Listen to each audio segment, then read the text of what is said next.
Hello అండి, నమస్తే. ఇప్పుడు మాట్లాడే టాపిక్ ఢిల్లీ బీజేపీ అధికారం చేజిక్కించుకునే దానికి 30 సంవత్సరాలుగా ఢిల్లీ అధికార పీఠానికి దూరంగా ఉన్నటువంటి బీజేపీ పంతం పట్టి మరి 2014లో నరేంద్ర మోడీ ప్రధానమంత్రి అయిన దగ్గర నుంచి ఆమ్ ఆద్మీ పార్టీని ఎక్కడ సందు దొరికితే ఎక్కడ అవకాశం దొరికితే ఎక్కడ అన్న అవకాశం లేకపోతే ఎల్జీని అడ్డం పెట్టుకుని రకరకాలుగా కార్నర్ చేసుకుంటూ ఇబ్బందులు పెట్టుకుంటూ వచ్చి ఈరోజు 30 సంవత్సరాల తర్వాత ఈరోజు ఢిల్లీ అసెంబ్లీ ఎన్నికల్లో బీజేపీ తను అనుకున్నట్టుగా మెజారిటీ స్థానాల్లో గెలిచి ముఖ్యమంత్రి పీఠాన్ని కైవసం చేసుకునే దిశగా అడుగులైతే వేసేసింది.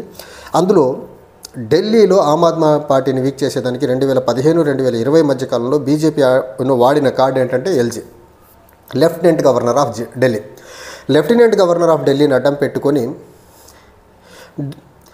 కేజ్రీవాల్ పాస్ చేసే చట్టాలన్నింటినీ బ్లాక్ చేసుకుంటూ డెవలప్మెంటల్ యాక్టివిటీస్ ముందుకెళ్లకుండా కేజ్రీవాల్ని నిలువరించే పని చేశారు. కేజ్రీవాల్ ఒకానొక స్టేజ్లో ఎల్జీ ఆఫీస్కి వెళ్ళి అక్కడే ధర్నా చేయడం మొదలుపెట్టాడు. సో ఈ రకంగా 2015-2020 మధ్యకాలంలో ఎల్జీని అడ్డం పెట్టుకుని గేమ్ ఆడే ప్రయత్నం చేసినా అది సఫలీకృతం కాలేదు.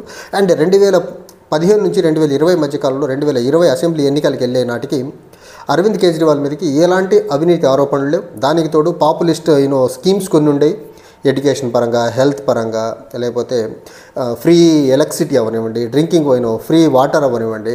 ఢిల్లీ ప్రజలకి అప్పటి వరకు ఉన్న ప్రధాన సమస్యలు ఎలక్ట్రిసిటీ అండ్ వాటర్, వాటిని కొంతవరకు తీర్చడంలో కేజ్రీవాల్ సఫలీకృతమయ్యాడని ఢిల్లీ ప్రజల్లో ఉన్నటువంటి దాన్ని ఏమంటారు మనోగతం. దాన్ని కేజ్రీవాల్ రెండోసారి ఎన్నికల్లో క్యాప్చర్ చేసుకునే ప్రయత్నం చేశాడు. తర్వాత 2020 అసెంబ్లీ ఎన్నికల వెళ్ళే టైంకి Kejriwal came out with a scheme called free bus for Delhi women అని ఒక స్కీమ్ని తీసుకొచ్చి మహిళలందరికీ ఢిల్లీలో ఆర్టీసీ బస్సులో ప్రయాణం చేసే మహిళలకి ఫ్రీ బస్ సర్వీసెస్ ప్రొవైడ్ చేసేసి మహిళా ఓటర్ని పెద్ద మొత్తంలో తన వైపుకి తీసుకునే ప్రయత్నం చేశారు.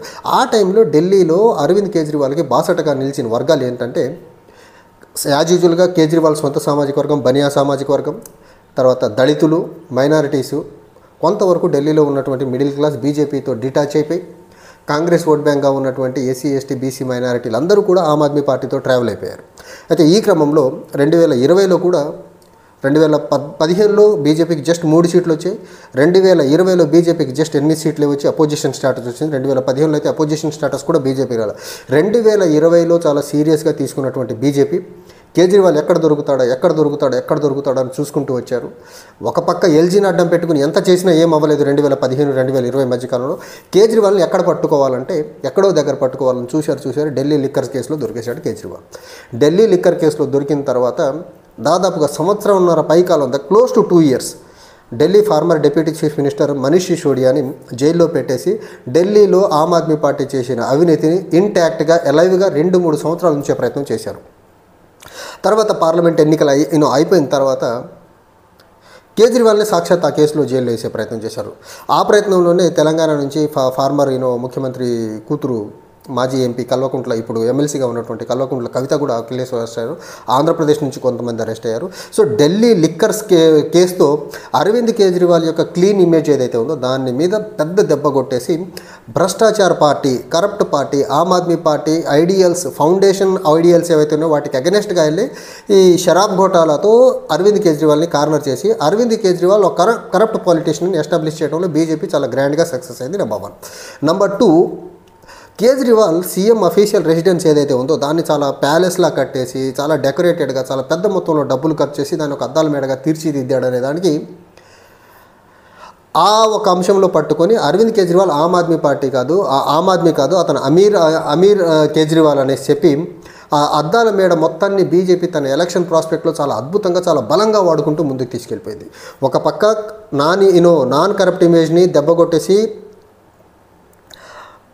లిక్కర్ స్కామ్తో ఇబ్బంది పెట్టేశారు. ఇంకో పక్క ఆమ్ ఆద్మీ కాదు ఇతను rich person, lavish life lead చేస్తున్నాడని శీష్ మహల్ని చూపించే ప్రయత్నం చేశారు.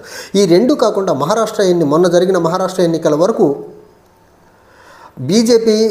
హర్యానా ఎన్నికలు 2024 పార్లమెంట్ ఎన్నికల వరకు ఆర్ఎస్ఎస్ ఫ్రంటల్ రోల్ తీసుకోవాలా క్యాంపెయిన్లో. హర్యానాలో తీసుకున్నారు, రిజల్ట్ చూపిస్తారు. మహారాష్ట్రలో తీసుకున్నారు, రిజల్ట్ చూపించారు బీజేపీకి ఫేవర్గా.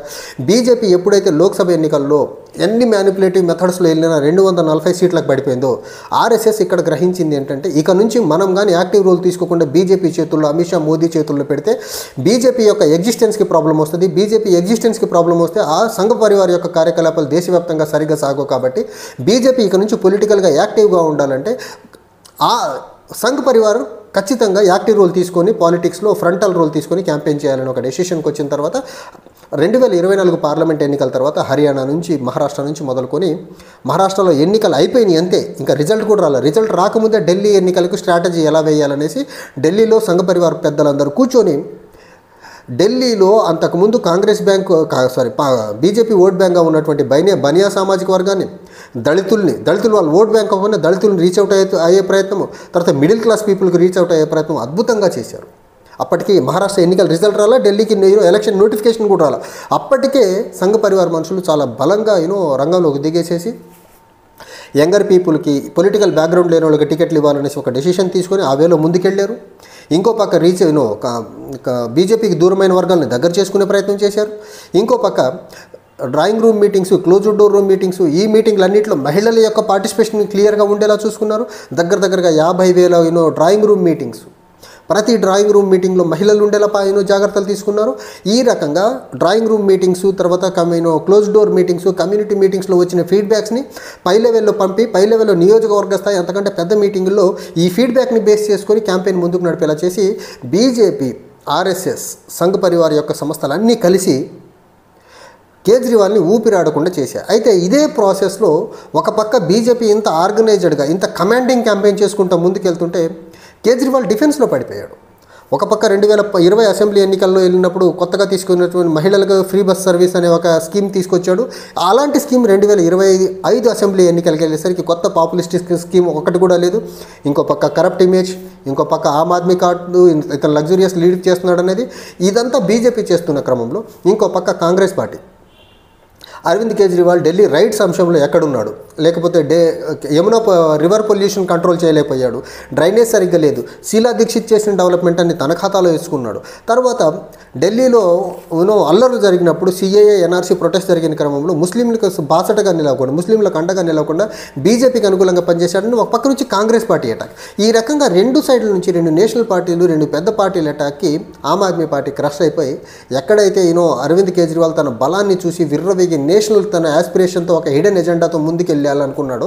ఆ ఎజెండా మొత్తానికి బ్రేక్ కొట్టి ఈరోజు నేను ఇంతకుముందు నా వీడియోలో చెప్పాను, ఢిల్లీలో కానీ ఆమ్ ఆద్మీ పార్టీ ఓడిపోతే ఆమ్ ఆద్మీ పార్టీ ఎగ్జిస్టెన్స్కే సమస్య వస్తుంది.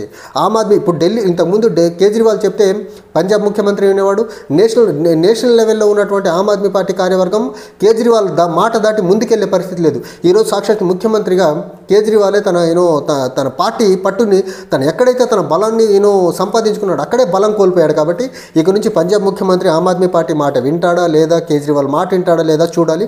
అండ్ బీజేపీ ఎలాంటి రోల్ ప్లే చేసి ఆమ్ ఆద్మీ పార్టీని ఎక్కడెక్కడ దెబ్బ కొడుతుందో చూడాలి. ఇంకో పక్క కాంగ్రెస్ పార్టీ తను ఏదైతే పంతం పట్టుకు కూర్చుందో ఈసారి కేజ్రీవాల్ ఎట్లయినా ఓడిపోవాలి, మనకు సీట్లు రాకపోయినా పర్లేదని ఒక కేటగారికల్గా ఫ్రంట్ నుండి అటాక్ చేసిందో కేజ్రీవాల్కి అగెనిస్ట్గా వాళ్ళు కూడా ఆ ఫలితాలను సాధించాడు. బీజేపీ కూడా అనుకున్నట్టు తన పంతం పట్టి 2015లో ఎల్జీ దగ్గర నుంచి మొదలుపెట్టిన దాడి, అది లిక్కర్ స్కామ్ అవ్వనివ్వండి, లేకపోతే శీష్ మహల్ అనే క్యాంపెయిన్ అవ్వనివ్వండి, లేకపోతే ఆమ్ ఆద్మీ పార్టీ తన ర్యాంక్ అండ్ ఫైల్ మొత్తాన్ని కరప్షన్ విషయంలో ఎలా ఇన్వాల్వ్ అయి ఉన్నారో ఒక ఆర్గనైజ్డ్ క్యాంపెయిన్ చేశారు. ఇంకో పక్క సంఘ పరివార్ రిలేటెడ్ క్యాంపెయిన్స్ ఇవన్నీ కలగలిపి 30 సంవత్సరాలుగా అందని ద్రాక్షగా ఉన్నటువంటి ఢిల్లీ అసెంబ్లీ పీఠం ఏదైతే ఉందో ఈ రోజుతో మాత్రం ఆమ్ ఆద్మీ పార్టీ నుంచి బీజేపీ చాలా సక్సెస్ఫుల్గా లాక్కుంది. చూడాలి ఆమ్ ఆద్మీ పార్టీ ఇక నుంచి దాని మనుగడ సాధించేదానికి ఎలాంటి ప్రయత్నాలు చేసుకుంటూ ముందుకెళ్తుంది అనేది. Thank you.